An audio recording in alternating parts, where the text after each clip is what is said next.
તો આકાશ ખમ બ્રહ્મ એ બ્રહ્મ છે, એનો આદિ નથી, એનો અંત નથી.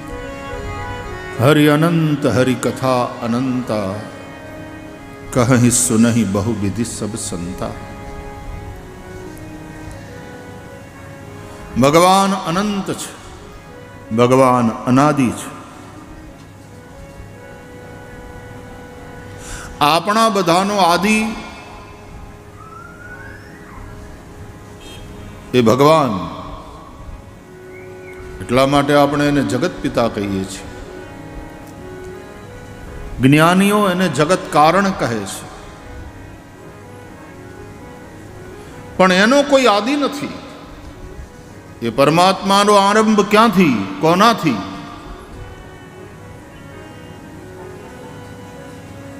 એનો જવાબ નથી. એ અનાદિ છે.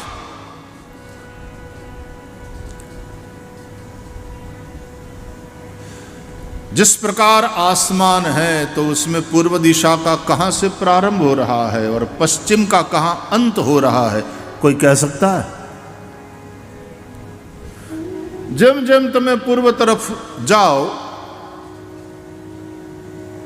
તો એનું પૂર્વ પાછું કોઈક બીજું હોય. જેમ જેમ તમે પશ્ચિમ તરફ જાઓ તો એનું પશ્ચિમ વળી પાછું કોઈ બીજું હોય.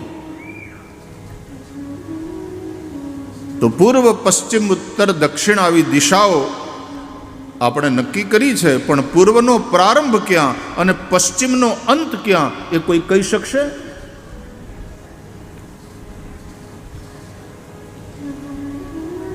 એ આકાશના ઓર છોર એની કંઈ આપણને ખબર નથી. આપણા વેદોમાં ખમ બ્રહ્મ એવું કહેવાયું છે. ખ એટલે આકાશ, ખગ એવો શબ્દ તમે સાંભળ્યો હશે. ખગ એટલે પક્ષી. ખે ગચ્છન્તી ખગાહ.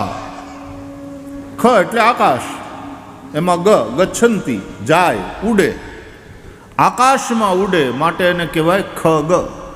સંસ્કૃતમાં દરેક શબ્દની વ્યુત્પત્તિ છે. કોઈ શબ્દ નિરર્થક નથી. અર્થ ન હોય તો એ શબ્દ નથી, ખાલી સાઉન્ડ છે. એ માત્ર ધ્વનિ છે. અને આપણે ત્યાં ધ્વનિ, સાઉન્ડ એટલે કે નાદ, એક જ ઓમ, પ્રણવ.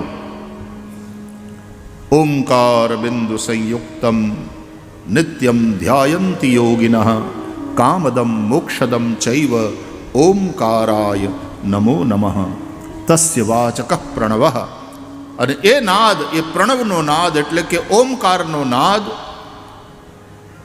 એટલે કે પરમાત્મા.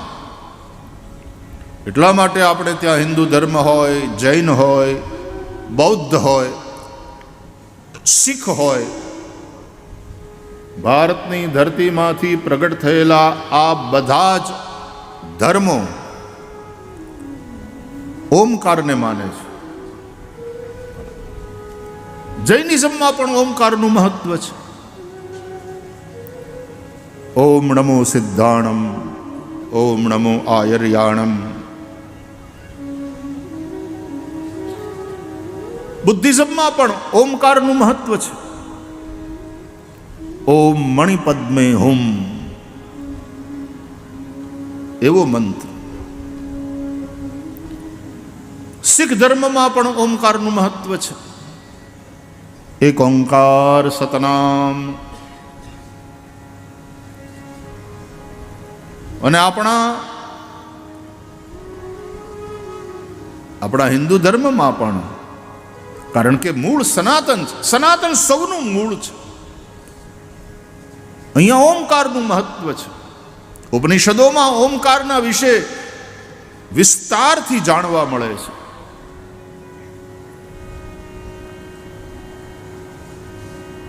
આપણે ઘણા બધા મંત્રોનો પ્રારંભ ઓમકારથી કરીએ છીએ. પ્રણવ લગાડીએ. ઓમ નમો ભગવતે વાસુદેવાય. ઓમ નમઃ શિવાય. ઓમ નમો નારાયણાય, ઓમ વિષ્ણવે નમઃ, આદિ આદિ આદિ. અમારે બ્રાહ્મણો વેદઘોષ કરે ને એટલે શરૂઆતમાં હરિ ઓમ, ઓમકારથી જ બધા વેદો, ઓમકારથી જ બધા મંત્રો, ઓમકારથી જ બધી ભાષાઓ, બધું જ ઓમકારથી થયું છે. ઓમકાર એ આદિનાદ છે. આકાશ તત્વ છે ને એનો ગુણ છે શબ્દ. આકાશવાણી એવો શબ્દ તમે સાંભળો છો. વાણી શબ્દ એને આકાશને સંબંધ છે. આકાશનો ગુણ શબ્દ, વાયુનો ગુણ સ્પર્શ, તેજનો ગુણ રૂપ, જળનો ગુણ રસ, પૃથ્વીનો ગુણ ગંધ. આવી રીતે 5 મહાભૂતના 5 ગુણ કહ્યા છે.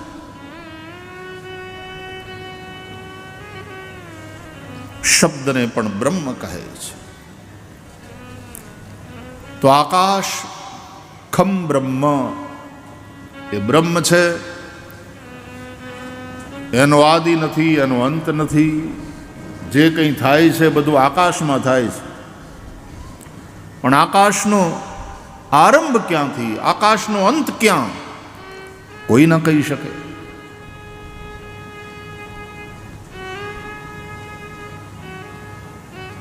એમ પરમાત્મા અનાદિ છે, અનંત છે. આકાશમાં વાદળા જામે, ઘટાટોપ, અને પછી મુશળધાર વરસાદ વરસે, આકાશ ભીંજાઈ જાય છે. કેલા હવે આકાશને હુકવીને તડકે મૂકો, આકાશ ભીનું થઈ ગયું, એવું કોઈ કહે? આકાશમાં વીજળી ચમકે, આકાશ દાજી જાય છે. આકાશમાં વીજળી થયા પછી ત્યાં દાજી ગયાના કાળા નિશાન જોવા મળે છે. આકાશ એવું ને એવું રહે છે. એમ આત્મા એવો ને એવો રહે છે. એ જન્મતો નથી, એ મરતો નથી. સુખ દુઃખ આદિ એ મનને અસર કરે છે, આત્માને નહીં. તો આત્મા અને પરમાત્મા એનો અંત નથી. એ અનાદિ છે. એટલે ભગવાન ભગવદ્ ગીતામાં આત્મા વિશે પણ સમજાવે છે. ન જાયતે મ્રિયતે વા કદાચિન્નાયમ ભૂત્વા ભવિતા વા ન ભૂયઃ અજો નિત્યઃ શાશ્વતોયમ પુરાણો ન હન્યતે હન્યમાને શરીરે. શરીરનો જન્મ થાય છે, આત્માનો નહીં.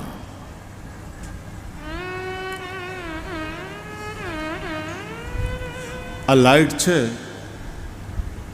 તો એમાં વીજળી છે. વીજળી દેખાતી નથી, પણ આ લાઈટ થાય, પ્રકાશ થાય, એનાથી વીજળીનો અનુભવ થાય. વીજળી જે દેખાતી નથી, વાયર હોય ને એમાં કરંટ હોય, પણ વાયર દેખાય, કરંટ ન દેખાય. હવે નથી દેખાતો કરંટ એટલે નથી એમ નહીં. બોલો એમ કે ભાઈ કરંટ ચાલુ છે, એમને અડતા નહીં વાયરને. અને કોઈ એમ દલીલ કરે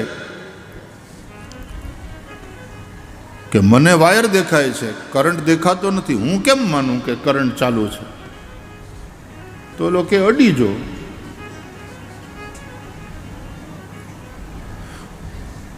આ ઇલેક્ટ્રિશિયન હોય ને તો એ એની પાસે ટેસ્ટર હોય, એટલે આમ થોડું લગાડે ને એટલે અહીં લાઈટ થાય નનકોડી એવી, એટલે સમજી જાય કે કરંટ ચાલુ છે. હા, એની સાચી રીત છે કરંટ ચાલુ છે કે નહીં જાણવાની. એમ જેણે પરમાત્માને સ્પર્શ કર્યો, પરમાત્મા તત્વને સ્પર્શ કર્યો અને એને જ્યોત જગી, બધે કોઠે દીવા થયા અને એણે એ રીતે પરમાત્માનો અનુભવ કર્યો. અને હિરણ્યકશિપુ ને એ બધા એ જીવતા વાયરને અડ્યા ખાતરી કરવા માટે, એમાં ગયા. अब ये मूर्खता वाली अनुभूति है। करंट देखातो નથી, વાયર દેખાય છે, પણ એ કરંટ વીજળીનો છે યા લાઇટ થાય એટલે અનુભવાય, પંખો ચાલે એનાથી અનુભવાય, આ સાઉન્ડ સિસ્ટમથી આપણને ખબર પડે. એમ પરમાત્મ તત્વ, આત્મતત્વ, આત્મા દેખાતો નથી. ઓપરેશન કરે ડૉક્ટર ત્યારે આ એના ફેફસા, આ એનું હાર્ટ, આ એની કિડની, આ એનું લીવર, આ મોટું આંતરડું, આ નાનું આંતરડું, એમ શરીરની અંદરના બધાય ઓર્ગન્સ છે એ જોવે. ઓપરેશન કરવાનું હોય ત્યાં ઓપરેશન કરે, પણ ડૉક્ટરોએ એમ કીધું કોઈ દી ચીપિયાથી પકડીને કે આ એનો આત્મા, આ જોર્યો, આય પીડ્યો તો હૃદયમાં, લ્યો આત્માને કાઢીને થોડી વાર બહાર મૂક, બેહોશ કરી શકાય, પણ આત્માને એ રીતે ચીપિયાથી પકડીને અલગ કરીને જોઈ શકાતો નથી. હવે ઇલેક્ટ્રિક કરંટ નો દેખાતો હોય પણ એ છે એનો આ રીતે અનુભવ થાય, પ્રકાશ દ્વારા, પવન દ્વારા, આ સાઉન્ડ દ્વારા. એ રીતે પરમાત્મા દેખાતા નથી પણ એનો અનુભવ થાય છે. અને એ પરમાત્મ શક્તિથી જ આખી સૃષ્ટિ ચાલે છે. એ નથી તો કંઈ નથી. પણ આ લાઇટ ઉડી જાય, બલ્બ ઉડી જાય એટલે વીજળી મરી ગઈ એમ કહેવાય. એમ શરીર ખતમ થઈ જાય એટલે આત્મા મરી ગયો એમ કહેવાય. ના, આત્મા જન્મતોય નથી ને આત્મા મરતોય નથી. આવું આપણા શાસ્ત્રોએ આ રીતે આપણને શીખવ્યું. શ્રુતિ એટલે કે વેદોની વાતોને યુક્તિથી, દ્રષ્ટાંત દ્વારા સમજાવ્યું છે આપણા ઋષિઓએ. શ્રુતિ, યુક્તિ અને અનુભૂતિ, આ ત્રણ વસ્તુ છે. શ્રુતિ એટલે વેદોની વાતોને યુક્તિ દ્વારા સમજાવી અને સદગુરુ શિષ્યને અનુભૂતિ કરાવે છે. યાત્રા અનુભૂતિની છે. ભગવાન અનુભવનો વિષય છે. અનુભવ ગમ્ય ભજહિ જેહિ સંતા. ભગવાન વાણીનો વિષય નથી, પણ છતાંય તે સદગુરુ, છતાંય તે આપણા ઋષિઓ વાણી દ્વારા ઈશારા કરી કરીને સમજાવવાની કોશિશ કરે છે. બાકી શબ્દ, વાણી ત્યાં પહોંચી શકે નહીં. યતો વાચો નિવર્તન્તે અપ્રાપ્ય મનસા સહ. વાણી ત્યાંથી પાછી વળી જાય. આપણા વડીલો કહે છે 52ની બારો છે. જે 52ની અંદર હોય ને એને બોલીને બતાવી શકાય, પણ જે 52ની બારો હોય એટલે ઈ બોલી શકાય એમ નથી, એના વિશે બોલી શકાય. આ જે કંઈ બોલાય છે વ્યાસપીઠો ઉપરથી એ એના વિશે બોલાય છે, પરમાત્મા વિશે બોલાય છે. પરમાત્મા બોલી શકાય એવું છે નહીં, એ વાણીનો વિષય નથી. તો એ જે અનાદિ છે, એ જે અનંત છે, એવા પરમાત્માની કથા પણ અનંત છે. હરિ અનંત હરિ કથા અનંતા કહી સુનહી બહુવિધિ સબ સંતા.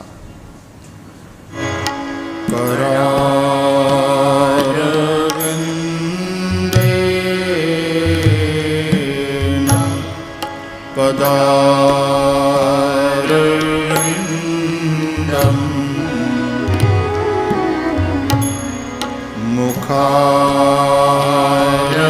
મુખારવિંદે વિનિવેશયન્તમ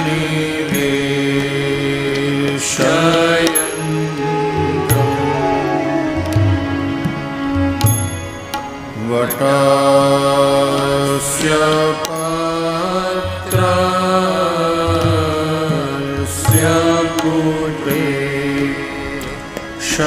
શયાનમ બાલમ મુકુંદમ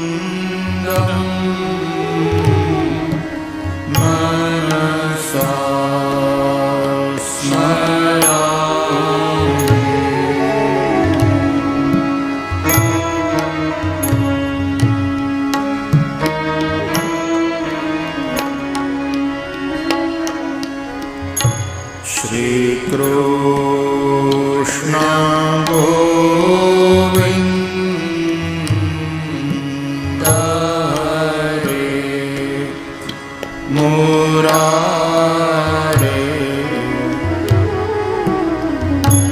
હે નાથ નારાયણ વાસુદેવ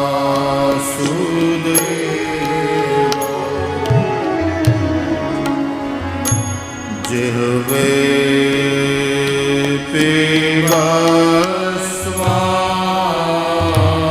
પીબસ્વામૃત મે તદેવ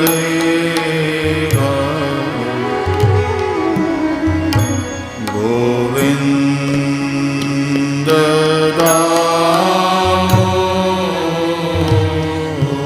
દામોદર માધવેતિ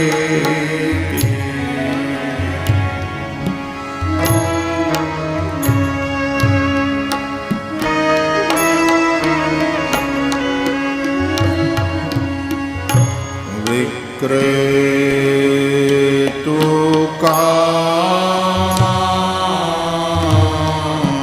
કિલ ગોપકન્યા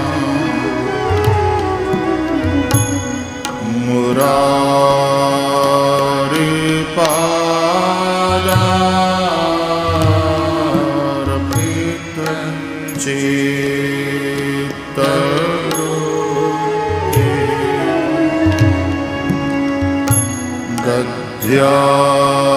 દધ્યાદિકં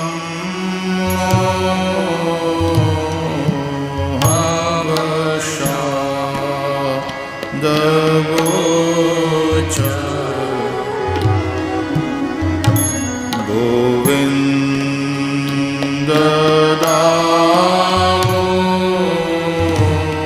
દામોદર માધવેતિ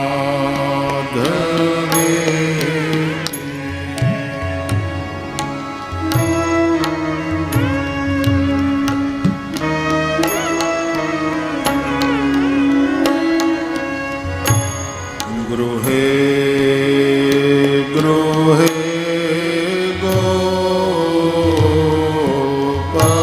ગોપવધૂ કદંબા સર્વે મિલિત્વા સમવાપ્ય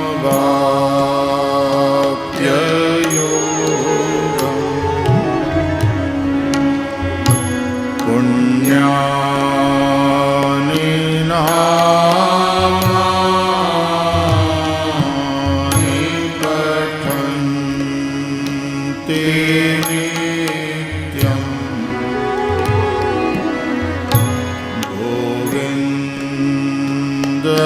દામોદર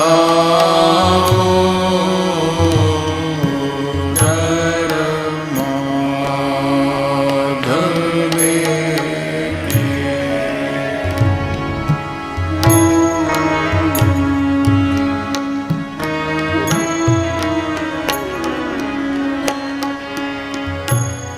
સુખં શયાના નિલયે નિજેતિ નામાનિ વિષ્ણુ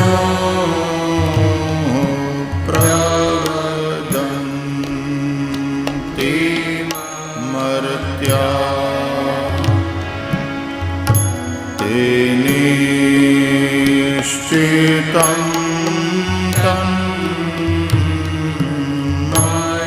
તન્મયતા વ્રજન્તિ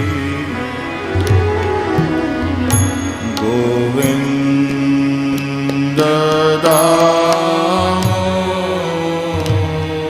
દામોદર માધવેતિ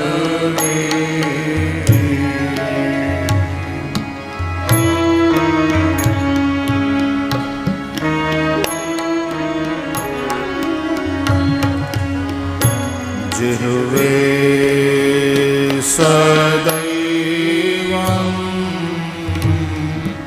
भज सुन्दरं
સ્તોત્ર પ્રેમથી પાઠ જે કરે,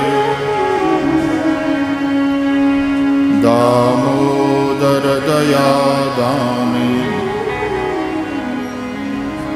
સહેજે ગોલોક સંચરે.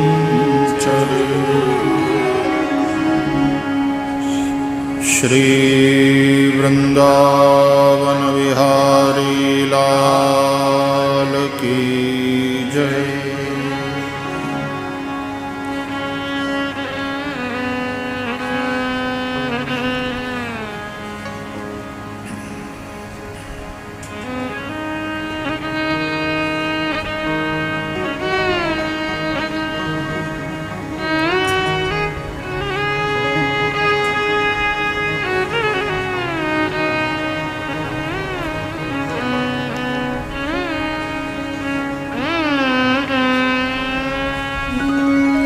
व्यास उवाच इति ब्रुवाणं संस्तूय मुनीनां दीर्घसत्रिणां वृद्धः कुलपतिः सूतं बहवृचः शौनको ब्रवीत्। शौनक उवाच सूत सूत महाभाग वदनो वदतांबर कथां भागवतीं पुण्यां यदा भगवान् शुकः कस्मिन् युगे प्रवृत्तेयं स्थाने वाक्येन हेतुना कुतः संचोदितः कृष्णः कृतवान् संहितां मुनिः।